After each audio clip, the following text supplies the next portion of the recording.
জামায়াত ক্ষমতায় থাকলে নারীর অধিকার থাকবে না, মন্তব্য রুহুল কবির রিজভী।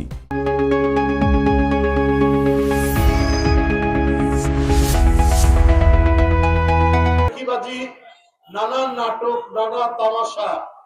ইসলামী দলের প্রধান আমির সাহেব একজন শীতল পাটি দিয়েছে, তিনি স্টেজের মধ্যে শীতল পাটি নিচে ঘুমিয়ে গেলেন।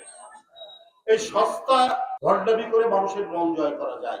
আল জাজিরায় সাক্ষাৎকার দিয়েছেন। একবার উনি বললেন যে দেশের প্রচলিত আইন অনুযায়ী আমরা রাষ্ট্র পরিচালনা করব যদি আমরা জিতি।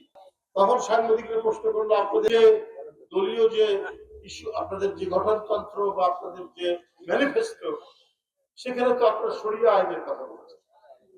তারপরে তিনি বললেন যে ধাপে ধাপে ধাপে ধাপে আমরা শরিয়া আইন দিকে যাব। তার মানে কোনোটাতেই তাদের কোনো কনসিস্টেন্সি নাই, তাদের কোনো সামঞ্জস্য বোধ নেই।